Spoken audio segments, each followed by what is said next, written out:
माननीय मुख्यमंत्री जी, माननीय विभागीय मंत्री जी द्वारा निर्देश निर्गत किए गए हैं कि उनके संज्ञान में आया है कि नगर पंचायतें या नगर निगम संस्थाएं जहां जैसी भी हैं, वो लोग हिब्बा बिना लिखित हिब्बानामा के वो मौखिक आधार पे खारिज दाखिल म्यूटेशन कर दे रहे हैं, जिससे कि सरकार के राजस्व स्टाम्प की चोरी हो रही। इसीलिए माननीय विभागीय मंत्री जी द्वारा 2 जनवरी को दिए गए निर्देश के क्रम में समस्त स्थानीय निकाय के यहाँ जिला आजमगढ़ के ईओ को और शासी अधिकारी को पत्र लिखा गया है कि ऐसी सूचना मांगी गई है कि अब तक पिछले 8 सालों में इस आधार पे कितने उन लोगों ने खारिज दाखिल किए हैं, उसकी सूचना मांगी गई है 1 सप्ताह के अंदर।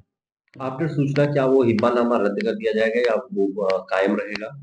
अब उस पे हिब्बानामा के आधार पर म्यूटेशन जो कर दिए होंगे तो उसके आधार पर परीक्षण किया जाएगा और सरकार को सूचना दी जाएगी और सरकार उस पर निर्धारण करेगी क्या उन पे मुकदमा चलाया जाएगा कि उनका खारिज निरस्त किया जाएगा। कितना हिब्बानामा, कितने स्टैम्प की चोरी हुई, कितना हिब्बानामा हुआ होगा?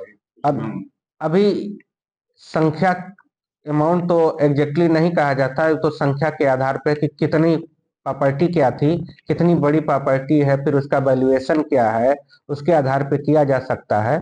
लेकिन और संख्या कितनी है, क्योंकि जिले में लगभग 17-18 नगर पंचायतें नगर पालिकाएं मिला के हैं, स्थानीय निकाय संस्थाएं हैं, तो उनके अनुसार हर नगर पालिकाओं ने या नगर पंचायतों ने कितना किया है, इसके आधार पर निर्धारण किया जा सकता है। अभी की क्या प्रक्रिया है सर? अब रोक लगा दी गई है? ऐसे नहीं, रोक तो है ही है, ये जारी किया गया है कि वो ना करेंगे, लेकिन मीडिया में आने का कारण माननीय मंत्री जी का निर्देश भी था कि इसका प्रचार प्रसार हो कि अगर वो कर रहे हैं तो रोका जाए। कर दी। मौखिक किसके आधार पर किया जा रहा है? मौखिक हिब्बा के आधार पे, मौखिक हिब्बे के आधार पे किया गया। मौखिक हिब्बा माने कि जैसे कोई वारिस, किसी के वालिद या पिता चले गए, उसके आधार पे उनके बच्चों का नाम चढ़ जा रहा है, मौखिक आधार पे वो ले जाते हैं, हमारे पिताजी ने मौखिक कहा, तो नगर पालिकाओं को इसलिए चढ़ा लेते हैं कि उनको उस पे हाउस टैक्स और जलकल टैक्स लेना होता है, इस नाते किससे वसूलेंगे कि क्योंकि स्वामित्व जिसके पास रहेगा उसी के, इसलिए वो चढ़ा लेते हैं।